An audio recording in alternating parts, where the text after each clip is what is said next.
आनंद भाई को ले लेते हैं। जी आनंद भाई, आप एक्स मुस्लिम के जी सपोर्टर सर। है? हाँ एकदम। चलिए, तो आप ये मानते हैं कि वो लोग गलत कर रहे हैं अभी? इतना ज्यादा जब सब यूएन बोल चुका है, बहुत सारे सेलिब्रिटीज बोल रहे हैं, बहुत सारे लोग जो पहले नहीं बोले थे इस कॉज में, यानी कि फिलिस्तीन में जो गलत हो रहा है इंसानियत के खिलाफ, उसमें बोल रहे हैं, तो फिर भी स्टेटमेंट्स क्यों नहीं आ रहे? फिर भी एक्स मुस्लिम क्या करे? सिर्फ आप जैसे लोगों का पैसा खाने के लिए बैठे हैं या क्या करने के लिए बैठे हैं वो? नहीं नहीं, मैं बता रहा हूँ एक्चुअली ना, मैं बहुत दिनों से आपका चैनल देखा तो कुछ ना कुछ मैं थोड़ा इस्लाम की तरफ आने लगा, तो मैं तो बिलीव ठीक है, करने लगा हूँ थोड़ा थोड़ा इस्लाम में। ठीक है। तो आप तो बिलीव मैं करने एक लगे थोड़ा-थोड़ा इस्लाम में, तो अभी आप क्या अभी हाँ, आप क्या बोलना चाहेंगे? तो मैं एक हदीस पढ़ा था सही मुस्लिम का 1745 अरे! पे। ठीक है, तो उसपे मैं तो पूरा बिलीव करता हूँ। ठीक है। क्या है वो हदीस? उसमें लिखा हुआ profit of Allah when asked about women and children of polytheists being killed during the night raid, he said they are hmm, from them। ठीक मतलब है। रसूलुल्लाह से और जब उस पूछा हदीस गया से कि पहले एक और हदीस है, वो पढ़ा आपने? आप तो इस्लाम पे मान रहे थे ना, उससे एक पहले हदीस है, वो पढ़ा है आपने? आप खोल के दिखा दीजिए। मैं खोल के दिखाऊँ? आप इतना मानने लगे थे इस्लाम के ऊपर में मेरे भाई, आप अभी तक इतना ही पढ़े? आप आपने खोल के बोला दिखा आप तो दीजिए। इस्लाम पे मान रहे थे, कौन सा आपको इतना हदीस नंबर ज़्यादा बोलिए, यकीन खोलता हो हूँ। गया था। आनंद भाई, मैं कुछ बोल रहा हूँ कि आपको तो यकीन होने लगा था, तो आप ये बीच से चेरी पिक क्यों करे? बीच से एक हदीस क्यों पढ़ा? और भी उसके उसके जस्ट पहले, उससे जस्ट पहले हदीस है, वो नहीं पढ़ा अभी ठीक तक? है, 1744 ना। हाँ, आपको खोलने की ज़रूरत नहीं, बोलिए, मैं यहाँ पे हदीस लाइव नंबर बोल चला दीजिए। रहा था। ला उससे दीजिए। हाँ, सही बुखारी कितना बोला आपने? सही मुस्लिम 1745 ए। हाँ, सही मुस्लिम 17 1745 4 ए। हाँ, 1745 बोला। चलो खोलते सही मुस्लिम ए। 145, ठीक है? उससे पहले एक हदीस है, उसको पढ़ते हैं हम लोग, ठीक है? आपने तो नहीं पढ़ा है, उससे पहले मैं पढ़ा देता हूँ आपको। मुझे पता है आप जैसे लोग जो एक्स मुस्लिम्स के सपोर्टर थे, पढ़े नहीं होते। आप सिख हैं ना मेरे भाई आनंद भाई? मैं पिछला बार भी हाँ पूछ सर, रहा मैं था आपने, हदीस नंबर बता हाँ? दीजिए ना, एक बार मैं भी इधर। नहीं, नहीं 1745 बोला ना, 1744 मैं खोल रहा हूँ। अभी तुम ही हाँ पढ़ोगे उसको आनंद मेरे भाई। आप सिख है ना? मुझे कुछ सिखिज़्म पे भी जानना था, इसीलिए सिख पे मैं बार-बार पूछ रहा हूँ। मैंने कुछ पढ़ के पता रखा नहीं, था, मैं खोल चुका हूँ, मैं पढ़ वो दूं। माही के चक्कर में मैं पढ़ लिया थोड़ा-सा गुरु ग्रंथ को, इसीलिए मैंने सोचा सदा कि भाई सिख हो प्लीज तो। प्लीज आप अरे हदीस मेरे से पढ़िए, भाई, मैं खोल चुका हूँ। चाचा, चाचा, अभी ले रहे इज़्ज़त से ले रहे तो अच्छा नहीं लग रहा, बेइज़्ज़ती से लेंगे तो फिर बुरा लगेगा तुमको। आराम से बात करें ना, आराम से बात करो। मैं कुछ बोल रहा हूँ। जब किसी के यहाँ आते हो, किसी के घर में आते हो, तो ऐसे इधर-उधर घूमते रहते हो, बंदर के जैसे उछलते रहते हो या बात करते हो उससे? बात कर रहे हो ना, मैं बात कर रहा हूँ ना, तो बात करो, ऐसे उछलो मत।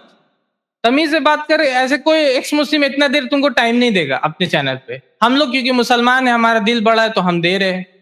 देखो, पढ़ो, ये लो पढ़ो 1744 क्या लिखा है?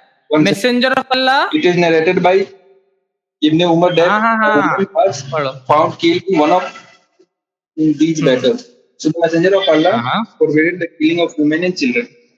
हाँ, ये नहीं पढ़ा था आज तक? पढ़ा था इसको? क्या ये तो कॉन्ट्रडिक्शन हो गया ना अरे हदीस में। आनंद, अरे वही तो नहीं पता ना। इस्लाम को करीब तो आए थे, लेकिन इस्लाम को पढ़ना नहीं सीखा अभी तक। उसूल नहीं सीखे इस्लाम में कैसे आते हैं, उसके फिक्ह में रूलिंग्स क्या होते हैं। मैथ्स बनाने लगे, लेकिन बोर्ड मास नहीं पढ़ा आज तक। मैथ्स के करीब आओगे तो बोर्ड मास तो सीखना होगा ना, नहीं तो बिना बोर्ड मास का कुछ ना कुछ बनाने बोलेगा एल्बर्ट आइंस्टाइन गलत है, सर इसैक न्यूटन गलत थे, मेरा मैथ सही है। समझ रहे हो? तो उसी तरीके से जब हदीस पढ़ा जाता है ना, तो उसमें उसूल रहता है, उसमें फिक होता है, उसकी समझ होती है, उसकी शरह होती है। कभी नाम सुना शरह की? कभी सुना है कि क्या चीज है शरह? क्या होता है? एक्सप्लेनेशन क्या होता है हदीस? समझ रहे? भाई प्लीज एक बार खोल के दिखा दीजिए। अरे भाई, 1745 क्या खोल के दिखा दूं? क्या खोल के दिखा दूं? 1745 1744 तो खोल के दिखाया अभी ना, अभी तुम्हारा चैलेंज था 1744 पे। मैंने खोल के दिखाया ना, इज्जत से खोल के दिखाया। और उसमें लिखा हुआ था, पढ़ा भी तुमने कि नबी सल्लल्लाहु अलैहि वसल्लम ने मना किया औरतों और बच्चों को। अब स्पेशल केसेस पे आ जाते हैं 1745, जो स्पेशल केसेस होते हैं जहां पर उस वक्त नाइट विजन कैमरेज नहीं थे, उस वक्त डिफरेंशिएशंस के मतलब नहीं थे। उस वक्त अगर कोई एनिमी कैंप है और मुसलमान का कैंप है, तो समझ में नहीं आता था कि एनिमी कैंप में कहां पर मर्द है, कहां पे औरतें हैं, कहां पे बच्चे हैं। अगर कोई एनिमी दुश्मन अपने औरतों और बच्चों को लेके आ रहा है कैंप में, और वहां पर उनकी बच्चे और औरतों को मार दिया जा रहा है, तो मुसलमान खुद बचेंगे या पहले उनकी औरतों बच्चों को बचाएंगे? अगर उनको बचाने का चांसेस है या बचा सकते हैं तो 1744 क्लियर है कि औरतों और बच्चों को नहीं मारना है। लेकिन अगर कहीं पर ऐसा ऑप्शन है जहां पर एनिमी कैंप में, दुश्मन के कैंप में औरतें और बच्चे मिली हुई हैं, तो वहां पर आप डिफरेंशिएट नहीं कर सकते हैं, तो वहां पर उसको अलाउ किया गया। समझ गए? सदा भाई, आप जानते हैं ना कि इजराइल आनंद भाई, वहाँ पे 2 घंटा पहले मेरे भाई वहां से हट जाओ। आनंद भाई, मैंने जो बोला वो समझ में आया? फिलिस्तीन में जो हो रहा और इंसानियत और जो एक्स मुस्लिम्स को कंडेम करके यहाँ से रवाना हुई, एक्स मुस्लिम्स को कंडेम। आप लोग बोलते हैं कि वार में जब हो गया खत्म, इंसानियत हो गया, सुनसानियत में खत्म हो गया इंसानियत। अरे आंसर दे रहा हूँ ना, सुन लीजिए एक बार। इंसानियत, और आपने झूठ बोला कि आप इस्लाम के, ये झूठ और इस तरीके की बातें, आनंद भाई सुन लीजिए मेरी बात, ये झूठ और इस तरीके की बातें नहीं करनी चाहिए। आपके दिल में जो वो अपनी जुबान पे लाइए। ये जो एक्स मुस्लिम से आप लोगों ने सीखा है झूठ बोलना, डबल स्टैंडर्ड्स करना, ये बहुत बुरी बात है। अगर आप एक सनातनी हिंदू, तो बोलिए कि आप हिंदू है, आप ये झूठ क्यों बोलते हैं कि मैं मुसलमान इस्लाम के करीब आ गया था और ये सब नहीं। आपको सवाल करना, आप सवाल कीजिए और आप ये मानिए कि आपके और आपके एक्स मुस्लिम्स के पास कोई इंसानियत नहीं। अगर रहता तो वो आज आकर के कम से कम आप कंडेम कर सकते थे या आपके एक्स मुस्लिम कर सकते थे। ठीक है, तो ये चीज। चलिए, हमारे चैनल IRPC इंडिया को सब्सक्राइब करें और बेल बटन पे क्लिक करें ताकि हमारा सारा वीडियो आप तक जरूर पहुंचे।